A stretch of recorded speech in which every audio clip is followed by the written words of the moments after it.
you guys to fix this mess, right? So I'm going to read from the question handed to me by one of you. In what ways can America's next generation of people, for example, those currently in high school, do to move America to a better direction?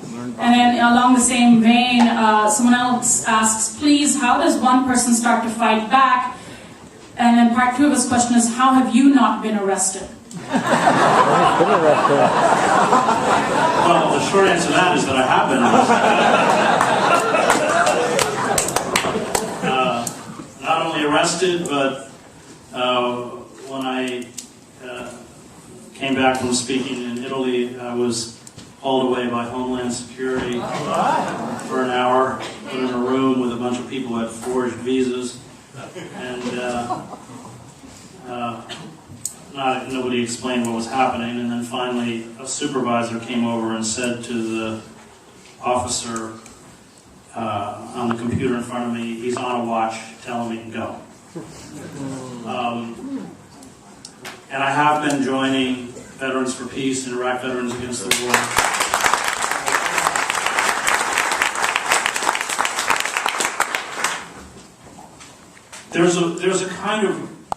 There's a reason that crime is bleak, or my analysis is as bleak as it is. Because if we don't accept how bleak it is, we can fall into the danger of cynicism and despair. That's right. We have to understand what we're up against. I was a war correspondent for 20 years, and we didn't use words like pessimist or optimist. We made a very cold calculation or analysis of what the weapons systems were at the end of that road, and what the capacity of those systems were to do us harm. And then we proceeded. And we can't talk about hope if we live within an illusion. We have to understand, we have to be very cold and calculated about what it is we're up against. And how, in many ways, because our radical movements were destroyed, we're almost beginning from scratch. And that's the danger, which I refer to Alan's question. The problem is that the working class in this country has been robbed of the very language by which they can describe the reality they're undergoing. And the rage, and it's a legitimate rage, the feeling of betrayal on the part of working men and women, is one that has been co-opted by these proto-fascist movements, while the liberal class still speaks in the dead words of policies and issues. And we have to begin to recognize that that rage is legitimate, and that anger is legitimate, and that these people were betrayed. And we have to stand with them, because otherwise we're going to cede ground to some very, very frightening forces. And guess where the money comes from? And these, so that I believe there will be a backlash, but unless we break free from our lethargy, that backlash will be a right-wing backlash. And these manipulators of this anger will do what they all do. It's what they did in the breakdown of the former Yugoslavia. They target weak scapegoats within the society. Muslims, undocumented workers, gays, intellectuals. It's such an old story. And it legitimizes acts of violence against these groups. And that's what's happening in the Tea Party. It's an irrational political agenda, I mean, as most of these agendas are, because they want government, out of the way, government's part of the problem, but nobody wants to end unemployment benefits, nobody wants to shut down Medicare, nobody wants to close Medicaid, nobody wants to abolish Social Security, and don't touch the military as if that's not part of government. It doesn't make any sense, but it provides an emotional consistency and emotional release. And we live, as Yeats understood, in a time when the best lack all conviction and the worst are full of passionate intensity. And Dostoevsky was obsessed with this. It's what Demons was about. It's what Notes from Underground was about. Mouseman in Notes from Underground was the guy who went to all the Obama rallies and chanted, "Yes, we can," and now he's depressed and cynical and just washes his hands of it. And when liberal institutions no longer work. You shut that safety valve by which reform is possible through traditional structures of power. As for high school students, everywhere you look, there is injustice. And it is your job to defy systems of power, which means your high school administrators, to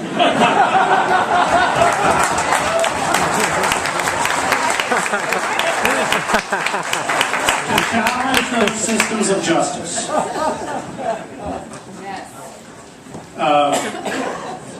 When I was in high school, I founded an underground newspaper. I had a scholarship. I was at boarding school, and I put on my school blazer and school tie and went into town. I admit that I stole school stationery to print up the advertising. And I collected a few $1,000s, and I started printing a paper that deeply pissed off the people who ran my school until they banned it. So they actually ordered faculty that if they saw piles of it, they had to confiscate it. I had to get up in the morning at 5 in the morning and put copies under every door. And there were all sorts of issues, but maybe the most important one was that this was a very, very wealthy boarding school in Connecticut. It's where the Rockefellers went to school. I mean, it looked like a small college. And we had all of the kitchen staff living. It's actually one of the journalistic moments of my life. I was 16 or 17, I'm proudest of. The kitchen staff was living up over the kitchen, and students were not allowed to go up there. So of course I went up there and found that this school that was utterly awash in millions of dollars. These people were living on worn cots and with a bare light bulb, and the paint was peeling, and there was only one shower head with no head and no toilet seat. And so I waited for what I thought was the appropriate moment to publish this, which would be commencement. Made sure that copies, I actually had my parents out there handing out. I figured the school wasn't going to rip them out. My dad was wearing a clerical collar. Maybe like some protection. And so I shamed the whole damn school, because every parent and trustee got a picture and a copy of how the kitchen workers were living. And the trustee board, after the commencement, actually went up and looked at it, and they renovated it over the summer. All right.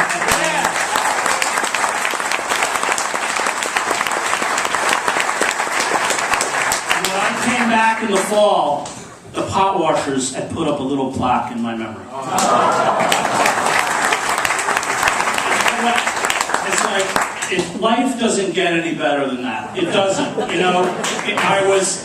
They actually managed, I'll tell you another part of that story. Now the whole administration was gunning for me. I mean, any way they could, and they were just dying to get me. And I was first they called all my advertisers and said that I wasn't an official school publication, they should demand their money back. And then I just became really scarce. So they couldn't find me.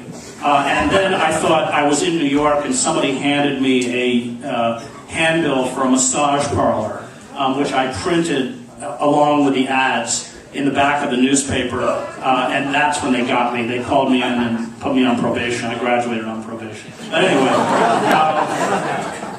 they'll always get you not for what you do. They'll find, something that... but there, everywhere you look, there are injustices, including in your high school, and I've always fought it. It's a kind of personality type, and I've always found it thrilling and exciting and great, and it brings that sense of being alive. It gives a sense of passion. So. I don't know the details of your environment, but I'm sure you do, and I encourage you all to create as many problems as possible.